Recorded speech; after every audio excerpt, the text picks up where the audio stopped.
we wanted to start out kind of touching on some of the things that we just talked about before. As Sandra said, this is a map to our gifts, habits, and patterns. And let me just talk about that for a few moments. One of the big gifts that neurobiology has contributed to all of us is to let us know that, and you may have heard this already, but around about the age of 2 years old, we're beginning to form, and our lenses get clouded with certain kinds of ways of seeing the world. Those clouds can be healthy and maybe not. Now we have, in our brains, we have something that you may have heard of also called a negativity bias. And when things are going on when we're very young, we're making certain assumptions about how to handle those things, but we're not cognitively able to say, I'm about to form this habit or this pattern. Is it wise? We just can't do that too. But what happens is if we aren't lucky enough to learn about self-awareness, we'll believe those habits and patterns represent the truth and not necessarily something we formed that we call the truth.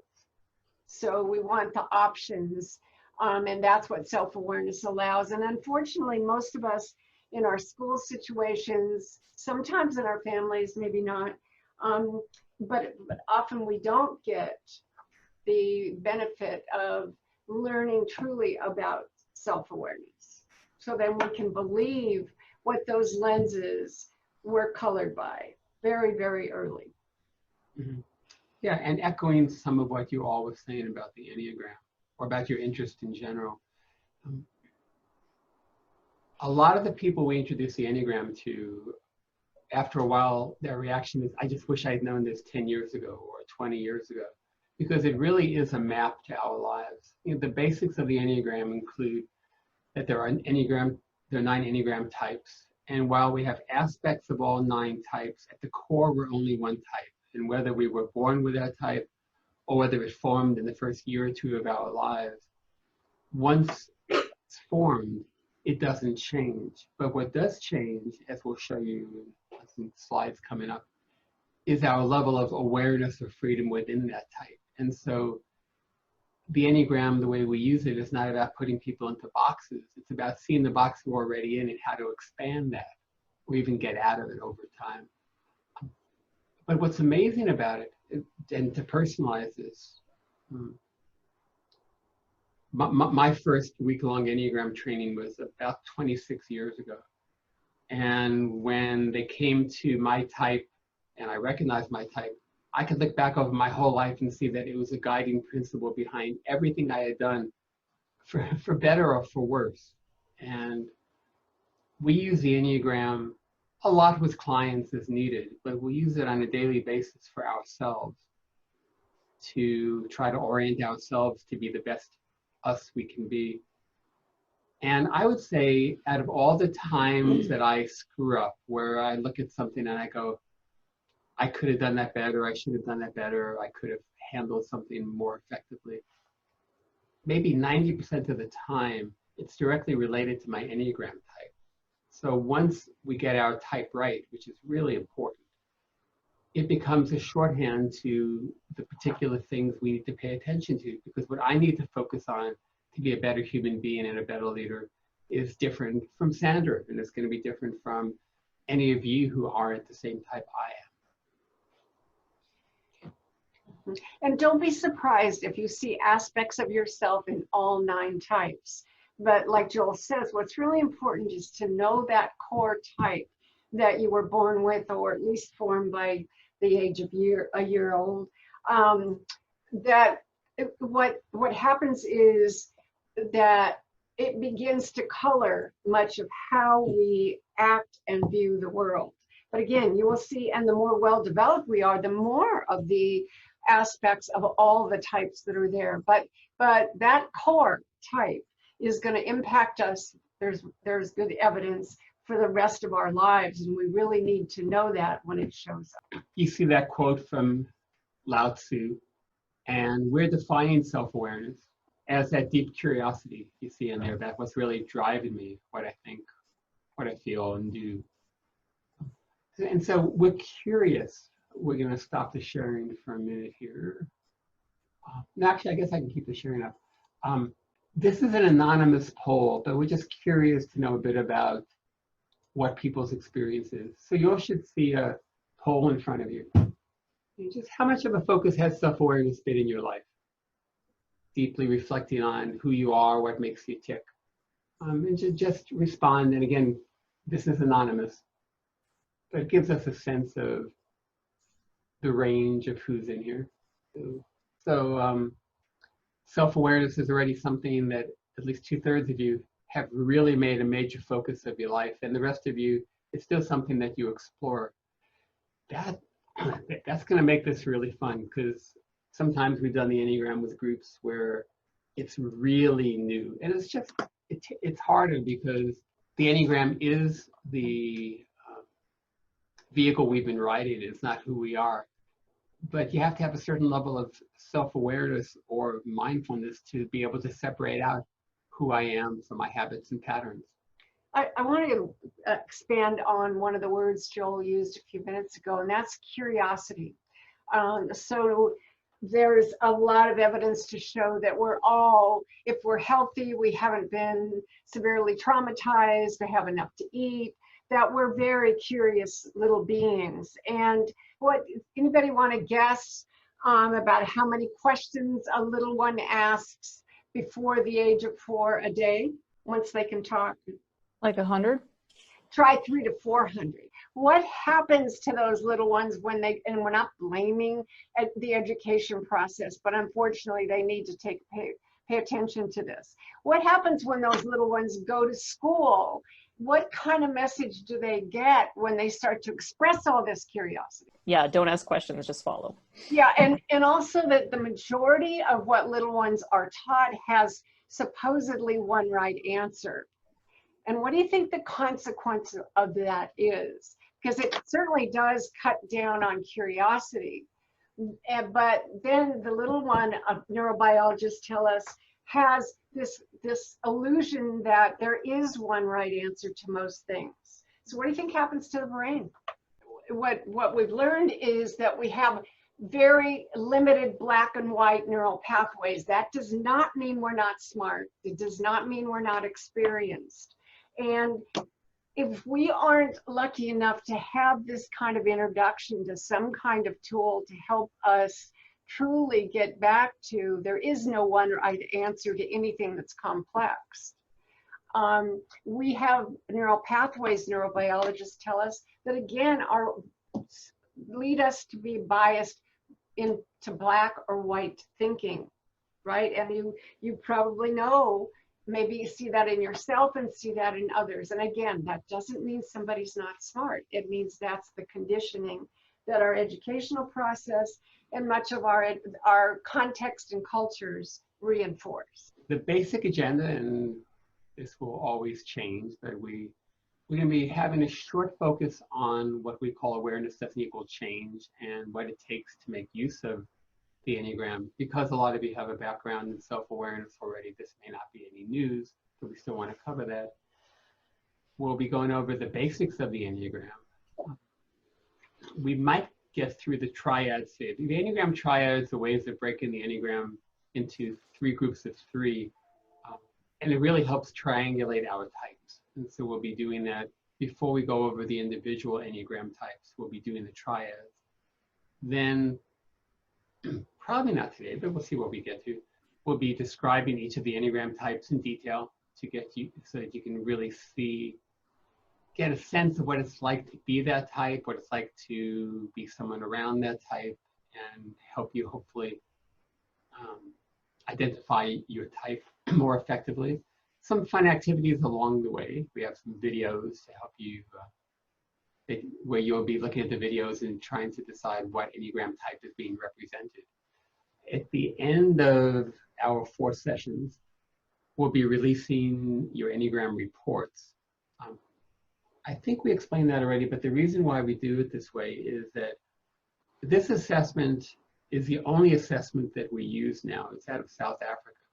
And we find it to be about 80% accurate. Every other assessment you can take online, we recommend not taking because maybe they're a half accurate at most.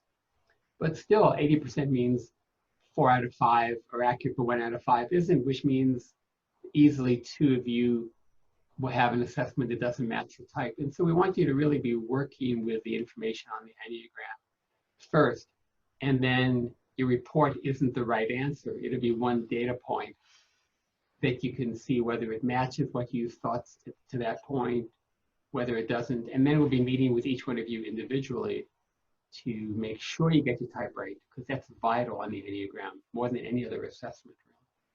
And then having a team meeting to talk about, now what, so what? One of the big lies in our industry is that you can hire people to come in and do some great. So back to that, awareness doesn't equal change. We may have talked about that when we taught the Enneagram before, but what's really important is that you cannot just go to some wonderful workshop, learn brand new, and you probably know this, you've probably done it for years, and you learn some new tools. And the best way to make this clear is, you know, that if you wanted to be physically fit, you can't go to some great workshop where you watch a bunch of athletes that are physically fit telling you how to do it. You know you need to practice. It's no different with the Enneagram. Same with a musical instrument. You might hear some virtuoso play the flute. That doesn't mean you could go play the flute. Everyone on this call knows this. On the other hand, what we tend to do in our organizations is think, okay, we're going to learn these kinds of things from different workshops, different tools, and we're going to be different. And again, one of the gifts of neurobiology is to help all of us know that we need to practice. And what we need to practice is not just what we're learning about our Enneagram type. We need to practice taking perspectives, not just our own, because our brain is trained to overprivilege our own perspectives. So when something's taking place, doesn't mean I have to agree with somebody else, but it means I need to be able to at least inquire. What might that person with that, not that, but that worldview has led that person to see the world that way. So that's perspective taking. And I also want to add that on perspective taking, that includes, once I know something about my Enneagram type, what does that mean about what it's like to be around me?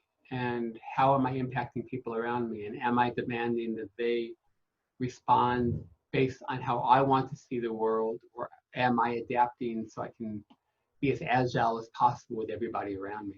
Yeah, so the point of this is, you might be sitting there thinking, yeah, that's a good idea. I've got to remember to ask myself, how am I showing up?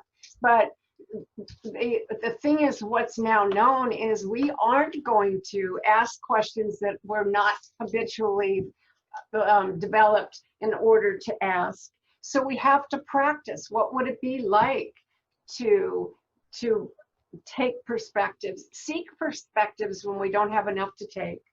And also the third aspect here that's so important to develop these neural pathways into both and, not just black or white thinking, is to reflect. So let's assume that I have some goals for today or for this meeting, and I'm clear about what they are, but I need to be able to go back at the end of the meeting. I even need to have a plan.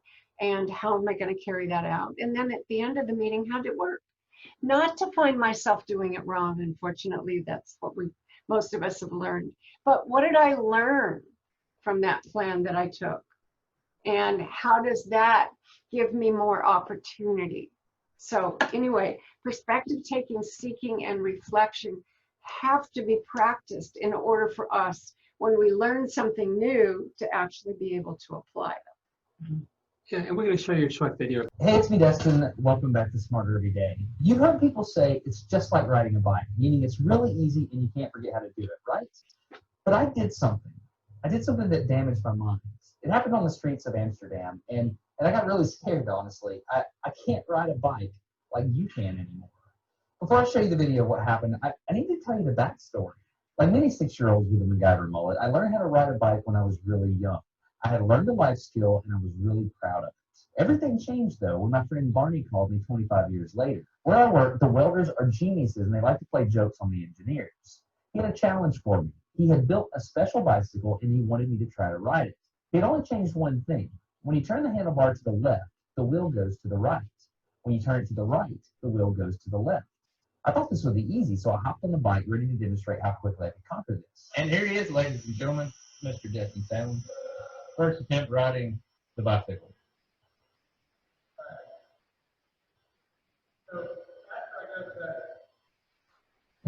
Yeah. I couldn't do it. You can see that I'm laughing, but I'm actually really frustrated. In this moment, I had a really deep revelation. My thinking was in a rut. This bike revealed a very deep truth to me. I had the knowledge of how to operate the bike, but I did not have the understanding. Therefore, knowledge is not understanding. Look, I know what you're probably thinking. Destin's probably just an uncoordinated engineer and can't do it. But that's not the case at all. The algorithm that's associated with riding a bike in your brain is just that complicated. Think about it. Downward force on the pedals, leaning your whole body, pulling and pushing the handlebars, gyroscopic precession in the wheels. Every single force is part of this algorithm. And if you change any one part, it affects the entire control system. I do not make definitive statements that often, but I'm telling you right now, you cannot ride this bicycle. You might think you can, but you can't. I know this because I'm often asked to speak at universities and conferences, and I take the bike with me. It's always the same. People think they're going to try some trick or they're just going to power through it. It doesn't work. Your brain cannot handle this. For instance, this guy, I offered him $200 just to ride this bike 10 feet across the stage. Everybody thought he could do it. No, you didn't understand. You didn't understand. So, this way. Whenever you're ready, no, you have to keep your feet on.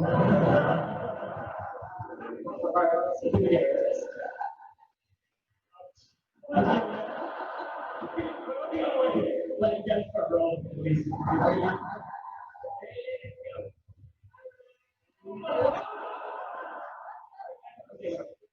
Keep your feet on the pedal.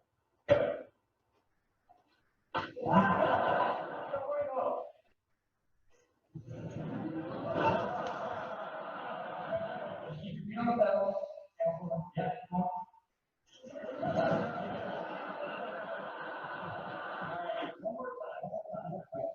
Once you have a rigid way of thinking in your head, sometimes you cannot change that, even if you want to.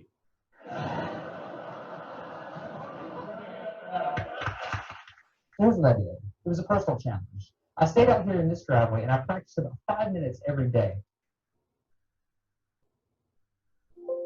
My neighbors made fun of me. I had many wrecks, but after 8 months, this happened.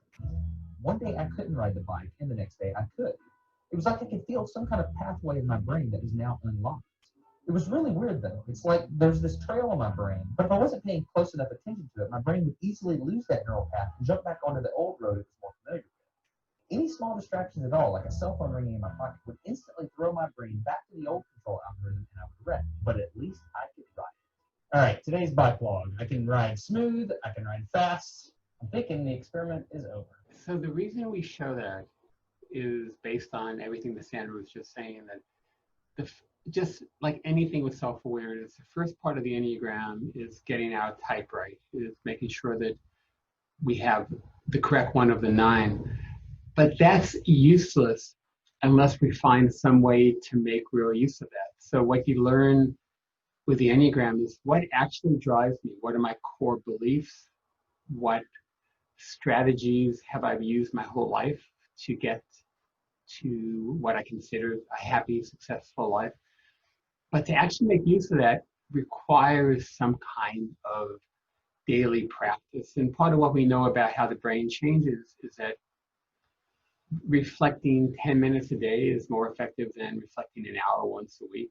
But also reflecting 1 minute 10 times a day is more effective than 10 minutes one time.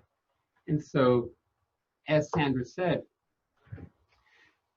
there are these cycles, we call them integrative learning cycles, of having goal, plan, action, reflection. And the way that it shows up with us in our work and with the people we work with is, as a way to get off automatic pilot, we invite people to not go into any situation, a one-on-one meeting, a team meeting, meeting with clients, without a goal, an intention. What do I want to have happen here? And the most important question is the perspective taking one, which is, what do I want the other people's experience to be? So whether you're running a meeting for a team, or you're on a team, or you're meeting with somebody, what do I want that person's experience to be at the end? Once we have that, and we're taking their perspective, what's my plan? Now, one of the things that happens when we know our Enneagram type is that that plan often involves something about bringing out the best of our type and avoiding some of the habitual pitfalls. Then taking action, hopefully mindful action during that meeting. And at the end, making sure that the first thing we do isn't to pick up our phone and see what messages we missed, but to ask, how did that go? Now, sometimes we're working in situations where we can ask together, what's our intention and how did it go? But to make sure that we have multiple learning cycles like this throughout the day. And most of you do have a self-awareness practice, so you understand why this is important. But our brains are designed to run on automatic pilot, where we're just set up that way. Our brains want to run on cheap fuel, and cheap fuel is subcortical processes that just have us be in habit mode. We have to wake up from that habit in order to shift, in order to become better human beings, better leaders. The Enneagram gives us particular factors to focus on during those cycles, and with the attitude, like Sandra said, of curiosity. We aren't aware of this. What we do is default again to those habits and patterns we formed very early. We don't have any way of knowing really early that they are colored by the Enneagram type, for example, and that'll become more clear as we go through each type. But just to be aware that habits and patterns cannot change, will not change, unless we are practicing on a regular basis, perspective taking, seeking. One of the ways emotional intelligence is described as the foundation is self-awareness. If I don't have increase in self-awareness, I really can't move forward. Once I have self-awareness, then I can self-manage. Then I can be aware of my habitual patterns and habits that get in the way. I can be aware of the gifts that I have to bring. And once I'm self-managing, I can then help others manage. I just want to make a point. We are not saying all habits and patterns are a problem. It's to be able to reflect, have choice, and the freedom to choose whether or not to follow habits and patterns. That's what's really important. Robert Keegan's one of the major adult developmental pioneers, and we really like his framing on this. He says, you can see transformation comes when we take things that have actually been directing us, controlling us, that we haven't even seen. It's like having a pair of glasses on and we didn't know we had glasses on. And then we suddenly notice what those lenses are we've been looking through. So this is what transformation means from day one of our lives till our last breath. And his particular words are that we start out with things we're subject to. We just take them as part of who we are. Remember, they were formed when we were not able to say, whoa, is this a good idea, this habit pattern formed? Yeah, and so we like that one of you noticed that slide about this is the vehicle you're riding in, and it's not who you are. But we take it to be who we are. When we can name it, then we can see it, we can be aware of, is this really what I want to be doing right now? And that's the way both of us use the Enneagram a lot, is I'm having a habitual urge to do or say something. Is that really what serves the highest? Is that really the best thing to do? Is that really going to lead to more connection, more collaboration, more effectiveness? You see that slide to the right over there about levels of presence and freedom. Well, now it's the majority of the screen. And I think what you can see is we have 3 distinct levels of presence and freedom to make choices. And we learned about this part of the Enneagram, or this was applied to the Enneagram when we first learned it, and we really respect this. People often ask us, well, are there two Enneagram types that get along better than others? And what we say is no, at high performance. And this is one of the teachers that we were learning years and years ago from, what he was able to point out, and now more and more people who teach the Enneagram are able to see that you can't just say an 8 is an 8 is an 8 or a 5 is a 5. It depends on the level of performance. So if somebody is at a high level of performance, they truly have choice about, okay, I know I see myself about to act habitually and I choose not to, or I choose to. With the average level of performance, that's basically we're a prototype of our type. We don't know it necessarily, but we're going to act it out. And under acute and chronic stress, we may be stuck and not have any kind of choice. So that those levels that we function at are exactly what we're just talking about, those levels of development neurologically, so that we can function at high performance, average, and acute and chronic stress. But I'm sure you can see that two people at high level performance, regardless of their Enneagram type, are going to do well together if they choose to do well. But under acute and chronic stress, or even low average development, they don't have a lot of options. They get stuck in their own patterns. Yeah, and you can see that there are 9 levels of presence and freedom. That's different from the 9 Enneagram types. Yeah, it's not about the 9 types. We're not saying that types 7, 8, and 9 are under acute and chronic stress. No. I think it's really important that you know that this has nothing to do with the Enneagram types. These are levels of presence and freedom. Yeah, but realistically, if you're at level 1 or 2 on the Enneagram, you probably have a cult following. And if you're at level 8 or 9, you probably are locked up in an insane asylum or a prison, or should be. And so functionally, we're dealing with, are we in high performance? Are we at high, medium, low average? Or are we at least in the first stage of acute or chronic stress? And what's really important out here is seeing that the lower we go in our type, we're more self-centered. Life is all about me and my needs. I look at you not as a human being, but as an object for whether you're meeting my needs or not. And the reason for that is, you can imagine if you're a little one about 2 years old, you can't really have the cognitive development to say to yourself, hey, wait, this is how I see it. I wonder how they see it. That doesn't mean that little one is deficient in any way. It means it's not possible. So again, this is to give options, not only with Enneagram type and preferences, but in how to respond in life. But the majority of humans don't have this kind of self-awareness at all, because they weren't even introduced to it. It doesn't have, again, I want to go back to, this is not about IQ, and this is not about years of experience. This is being lucky enough to know that there must be practice and neural pathway functioning so that our brains optimize. Yeah, and so it's really important about learning the Enneagram is, am I above the line or below the line? Above the line is about my life. It's more focused on the contributions I want to make, my values, my principles.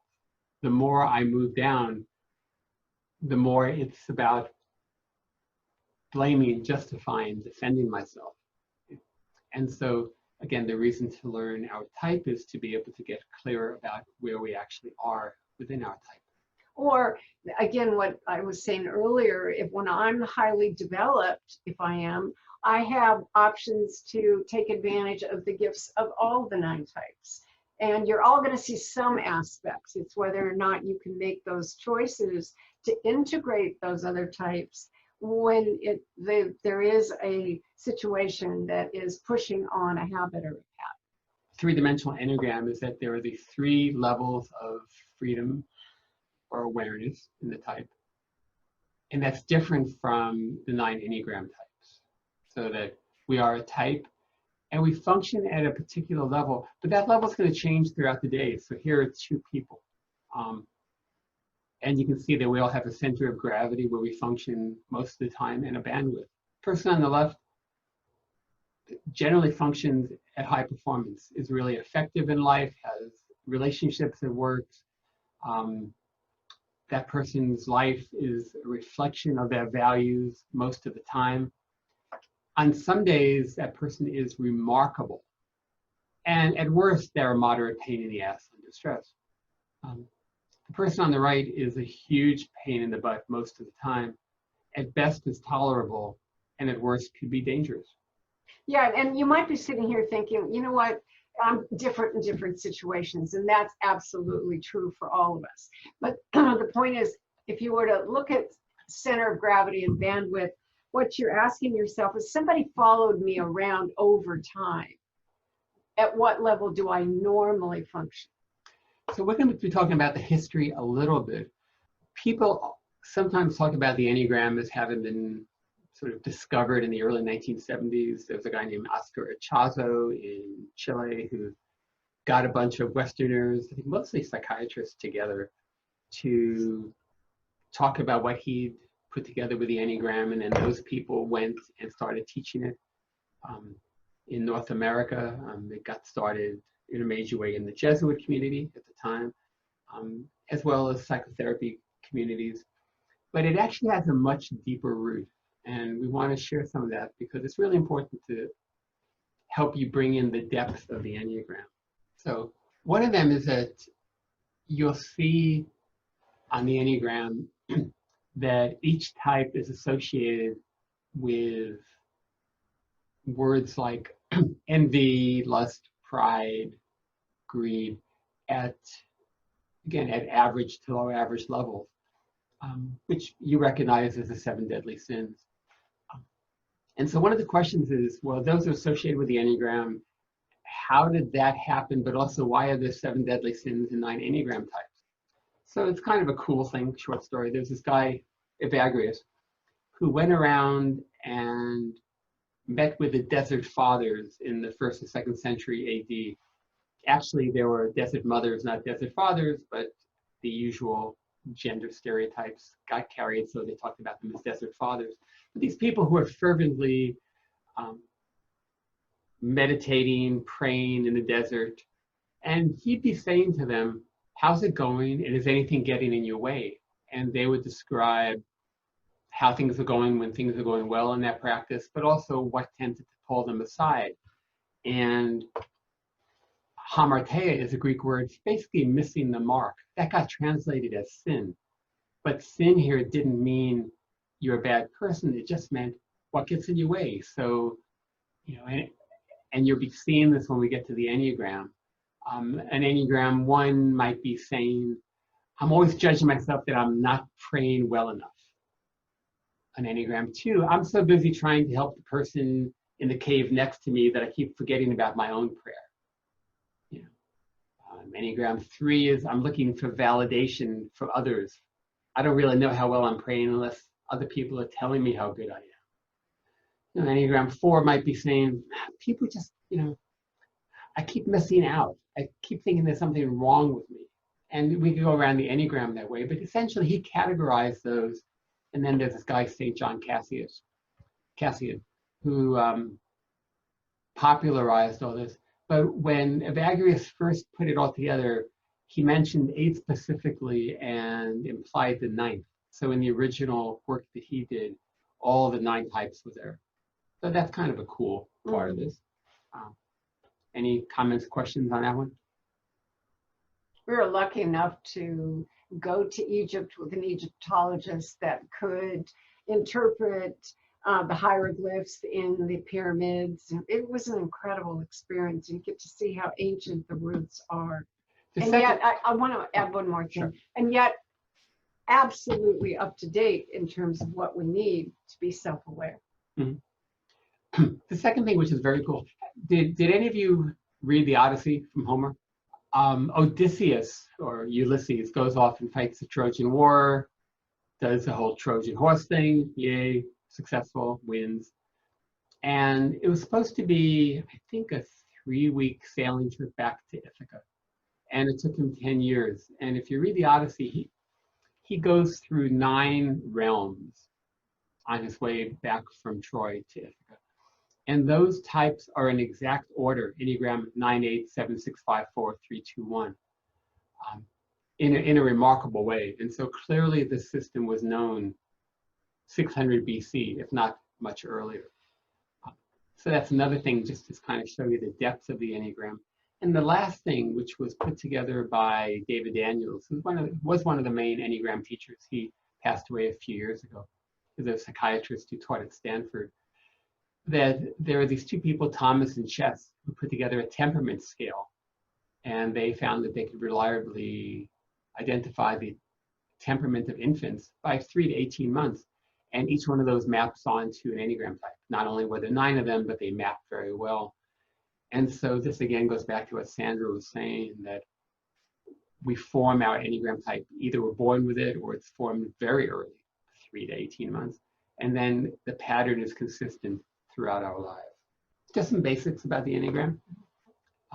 No one owns the Enneagram, so you read different books. Some of them are great, some of them are not. Some of them don't talk about these levels of development or freedom.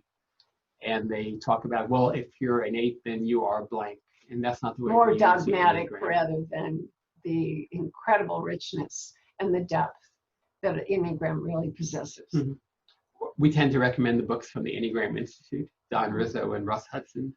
Don passed away. Russ is still very much with us. And Don passed away from eating too much seafood in China and getting Arsenic. arsenic. Can you believe that? Yeah, Woo. he kept eating the same thing every time he went Yeah. there. Who gets arsenic poisoning? Yeah. It's just not that long ago. Very sad. Anyway, Um, because I've been talking about this, we have all 9 types within us. But again, it's important to know our primary strategy, because that then colors the lenses with not only all the types, but the primary one is the dominant. The Enneagram doesn't explain everything. You know, if someone says, I like Chinese food, what type am I? That doesn't tell you what type. And so obviously there's a lot of factors that influence what we do. But the Enneagram, as you'll hopefully find if you haven't explored it in the past, is amazing. I mean, I don't think a day goes by for either one of us when we don't use it to help align ourselves. You can imagine we've been doing this kind of work, not just Enneagram, but working with organizations to build healthy cultures for years and years. And I would say this is one of the most powerful tools. And that says a lot, because we're introduced to a whole lot. And I'm sure you have been too. And it's also the one where people come to us we worked with 20 years ago and say, I'm still using that Enneagram. It's amazing for me. Or someone will take the assessment that you all took and they'll say, was someone following me around? How'd they know when they read the results? You know, and it really depends on our level of self-awareness. And that doesn't mean we're deficient. I want to keep saying, because we're not self-aware, because not all of us have been lucky enough to be introduced to what true self-awareness is. Culture doesn't change our type, it changes how it expresses. So an Enneagram 8 who's striving to be powerful will show up very different growing up in New York City or growing up in Tokyo. Or in an organization where the emphasis is on who has power. Yeah, and so there's subtleties to look at, and that's part of why the Enneagram can never just be about outward behavior. It's about why we're doing what we're doing. What's driving? It's interesting that we don't type people just because we see them behaving in X kind of way, because what we know is 2 people can do exactly the same thing for very different reasons. We really said this already. No type is better than any other type. If you want to know who'd be the best leader, throw out the type and look at the level of freedom of the person. Yeah, development. And that's true of any good typology, is no type is better than any other. And no 2 types, we already talked about that no 2 types get along better than other 2 types or other types because of level of development. It's not inherent in the type to get along better with other types. Yeah. Now, this part's really important about the proper use of this. We went to one Enneagram conference many years ago, and people were doing a lot of that first bullet. Oh, of course I'm codependent. I'm an Enneagram 2. Of course I'm flaky. I'm a 7. the point of this is not to have it be an excuse for suboptimal behavior, but also not to blame each other. It's really important not to use the Enneagram as a weapon. We've worked in organizations where we say this a lot, but people still want to go, well, you're being pretty 3 today, aren't you? Mhm. And that is Or not a good I've use. been really 3 today, and I just feel like, you know, I don't deserve to live. You know, so we have to watch the shaming. To see the Enneagram as a real opportunity rather than how many of us have been conditioned to make ourselves feel guilty if we're not measuring up to certain kinds of conditions. Mhm. And we said this already, it's not about the box we're in, it's how to get out of the box. It's not about putting people into boxes, which everyone resists, and you should. And a lot of assessments are used that way. Oh, you're an INFJ. That means you are Myers-Briggs. blank. Or DISC, you know, you're a high D, low S, therefore you are. And the Enneagram, the way we use it, is not that at all. And as one of you said on the slide, we like talking about it as it's a vehicle you're riding in. It's not who you are. It's the lenses we're seeing the world through. Once we know that we have these filters on. And it doesn't mean the lenses are always wrong. We just need to know when we're seeing things through lenses and when we're seeing things through a multitude of different ways, possibilities. Yeah. And another fascinating part about the Enneagram, and again, this may be clear when you do it, is it creates the story we have of the world.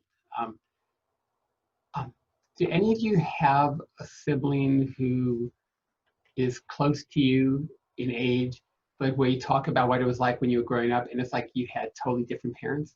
See our world from the very, very early age through these lenses. And so we work with people where there's 2 people in the same family, and one says, we had a horrible existence. Our parents were always fighting. It was always stressful. And the other says, what? We had a great family. We got along. We had wonderful times. And they're We're both not talking about severe abuse No. or neglect. And hopefully this is all clear. The Enneagram can be used to manipulate. One of the early adopters was the CIA, and we don't think they were using it to actualize potential. Central Intelligence Agency in the US, if you don't know. And the other part of this is that don't assume that you can understand somebody's type by how they act. We worked with a marketing team years ago where everyone had read a whole Enneagram book before we worked, and they were all busy typing each other, and they were really sure about everyone. And they were totally wrong about it, at least 2 or 3 of the people, because they were looking at surface behaviors, not where it was coming from. Yeah, what's driving the behavior rather than just surface behavior, because surface behavior can look very similar and be driven by more than one type. So we're going to be doing what we call the triads. This is a kind of a backdoor toward getting more clarity on your type. And the way it works mathematically is that if you're absolutely clear on where you are on even 2 of these 4 triads, there will only be one type in common. That may not make a whole lot of sense till we show you, but it'll get clear hopefully when we do it. So we're going to be going over 4 of these triads. One of them tends to be harder to identify than the others, but we're going to be asking you to think about yourself with each one of these triads and where you think you fit. Okay. The first are the Hornevian triads related to the work of Karen Horney. And this is about how do I typically get my needs met, particularly at the average level. And so we're going to be talking about 3 different ways, habitual styles of getting our needs met, and ask you over time, which one of these do you most relate to? Yeah, if someone followed you around, what would they see you most related to? Okay. Or what do you see you most related to? Okay. So the first is, am I a dutiful compliant type? I'm a compliant type if basically I've lived my life that if I do the right things, if I'm a good person, then I'll get my needs met. And so I earn my right to be happy by doing the right things. And these 3 types all carry around strong shoulds, super egos that what I should do to be a good person. So this isn't necessarily somebody else telling us externally that this is what we should do. These are the internal, often, these are the internal shoulds. So I'm compliant to those internal shoulds. It doesn't mean we all aren't impacted by internal shoulds, but the dutiful compliant types are more impacted by those shoulds than the other 6 types. And you can see I could overemphasize being of service, and secretly I can feel like I'm kind of better than, like the world would just be a better place if there's more people that did the right thing just like me. Okay. Behind door number 2 are the withdrawn types. Withdrawn types get their needs met more internally. They have a very rich inner life, and they find that they move toward that inner life in order to get their needs met. And that's something you can see. It's a good example of something that was learned very early.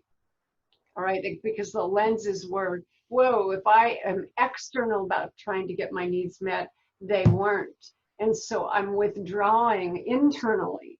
I don't even know I'm withdrawing. That's just a reaction. And you can see some of those other bullets on there. I can tend to disappear, pull back, and sometimes going internally, fantasies, thoughts, and moods replace real connection. And I can feel like it's just too much energy to relate and let others know what I'm feeling or experiencing deeply. So I may not be. It doesn't mean that, again, with all of these as we describe them, it doesn't mean that I don't have opportunities to develop and then go beyond this.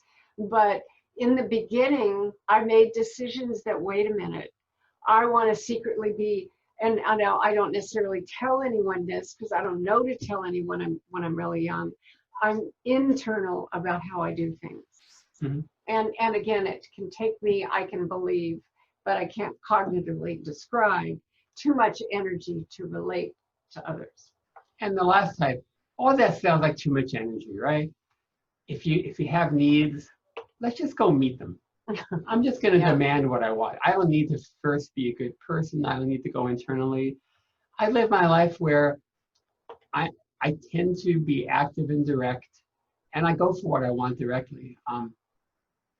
And in the same way as some animals sort of get bigger when they're told no, assertive types often have that same sense. And assertive types also can kind of expect to be noticed. Or it's difficult not to notice. Yeah. And you see that for all of them, accomplishment, status, and winning can sometimes replace an inner sense of value. And remember, we're describing at the average level here. Yeah. These bullets. And all 3 types can have difficulty connecting to just a simple open heart. You saw that on the slides, but the withdrawn types can tend to have trouble getting into action. The dutiful, compliant types often have trouble with having a quiet mind. And so think about which one of these 3 styles best matches you. If someone followed you around over time, you can probably see aspects of you in all 3. But if someone followed you around over time, which one fits you more and has fit you more over time? Yeah. And so then on that sheet you have where it says harmonics, where it says Hornevians, circle assertive or dutiful, compliant, or withdrawn, whichever one you think is most you. If you're really between 2 of them, you can circle them both. And on that sheet, ignore the bottom boxes. Now you're dealing with the ones that are in kind of an orange and a green. We'll deal with the bottom boxes later on. But just circle assertive, dutiful, compliant, or withdrawn, and you can see the short definitions we put on there for each one. The next triads are called the harmonics. And again, I just want to keep saying, you want to think about over time. I'm sure you can see examples of all 3, but which one, if someone followed you around or you followed you around, which one shows up more? Mm-hmm. Okay. The harmonic groups are basically my first reaction when the blank hits the fan. It doesn't mean that I might not be aware of this reaction and stifle it for some reason, but it's my first reaction. And this is an interesting one because when the differences people have on this have a lot to do with relationship issues, personal relationship issues, and they can also have a lot to do with issues on a work team, because it does determine how we approach conflicts, and because we think everyone else should be just like us. Okay. So the first one is when things aren't going so well. Hey, it's okay. Everyone take a deep breath. We've handled worse. It's all good. Yeah. You know, Even when it's not. There's a tendency to overly see the bright side, as it says there in that first bullet. Yeah. Always look on the bright side of life. Okay. The second reaction, which is very different, is called competency. Hey, let's just be big boys and big girls. Let's put our feelings aside and just solve the problem. And it doesn't mean, again, that you don't see yourself in all of these. Which one tends to represent you more, again, if you are paying attention over time. Yeah. And you can imagine right away how this group might judge the positive outlook group and vice versa. Okay. The last one is reactive intensity, which is I got to blow up some steam first. I got to share my reaction. I got to tell you, I'm frustrated, I'm angry, I'm sad, I'm whatever it might be. And once I do that, ideally, I hope you have the same reaction. At least I want you to mirror that you understand why I'm so upset. It doesn't mean that we can't all get reactive or intense, but this is a real pattern.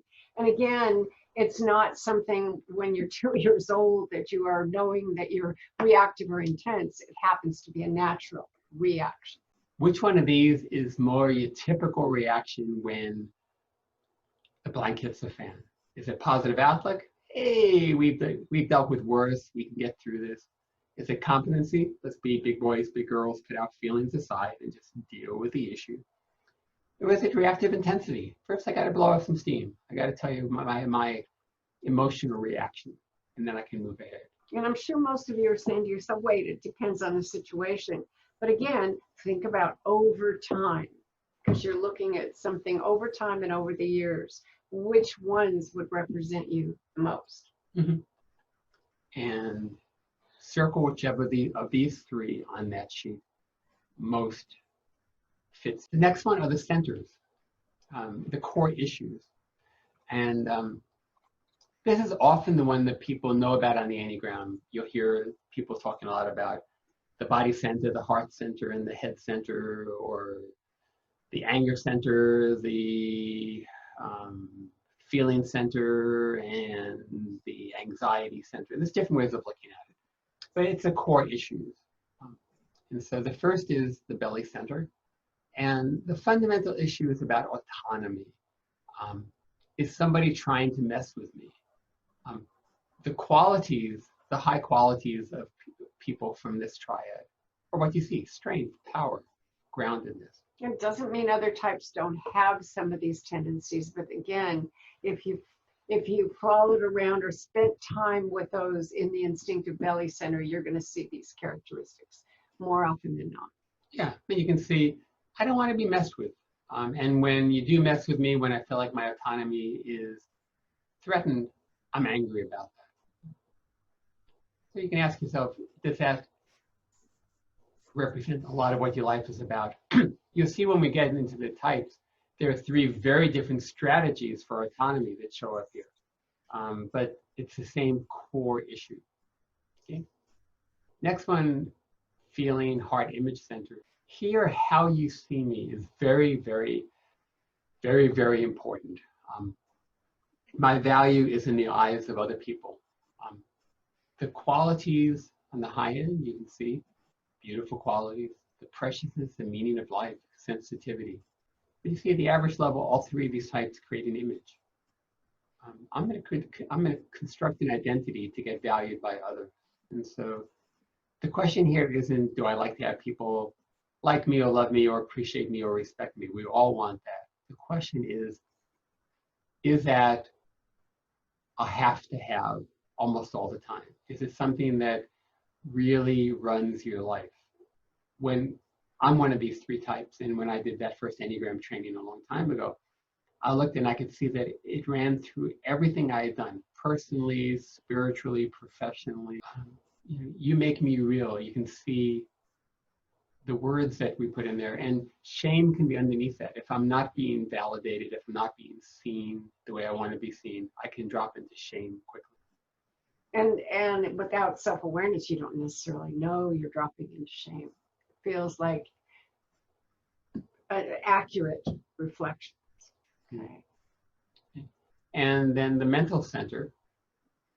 My life is all about safety and security. And one of these types, people would be surprised, but basically safety and security run my life. You can see the high qualities, which is, guidance, clarity, quiet mind, trust.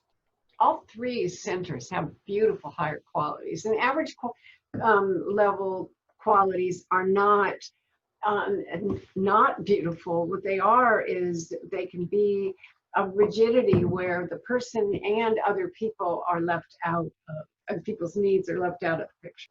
And you can see that these types can all have issues with making decisions at times because they all have underlying anxiety, even though not everyone would know, depending on which one of the three types you are.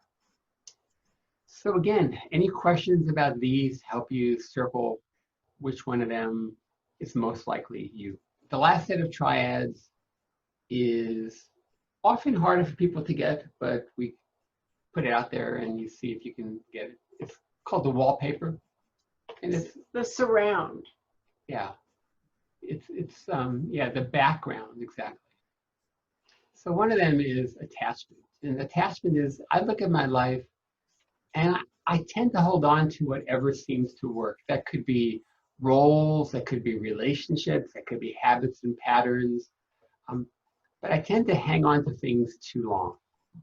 You see that in parentheses, even when it doesn't. But I don't necessarily, when I'm hanging on to something, notice when it doesn't. The second group of three types is frustration. If I woke up one day and everything was just fine, I'd wonder who took over my body, whether there's some I kind wouldn't of, recognize myself. yeah, That's right. either someone slipped some kind of weird drugs or gave me an edible that I didn't know about or something. But I just expect to be frustrated, to be dissatisfied, to have a sense that, darn it, things just aren't the way they should be, particularly I'm not the way I should be. And we all get frustrated. This is when, over time, this is a dominant experience. And the last one, the rejection wallpaper, which is, people may not know it, but really I'm defending against rejection most of my life. And you see how that's defined there. Other people would victimize me if I didn't do something to, and again, there's three very different strategies to defend against rejection. So any questions about these? Anything you'd like us to go over again on this? Like Joel said, these three are tougher sometimes. And you can see all three tend to repress their own needs and vulnerabilities. Okay, so here's the activity on this. And we could try to pull this up if needed, but this is Enneagram bingo. So if you look at those boxes on the bottom, you see where the first line says center. And each one of the centers is listed there 3 times: instinctual, mental, or feeling. Circle 3 times whichever one you thought was most likely you.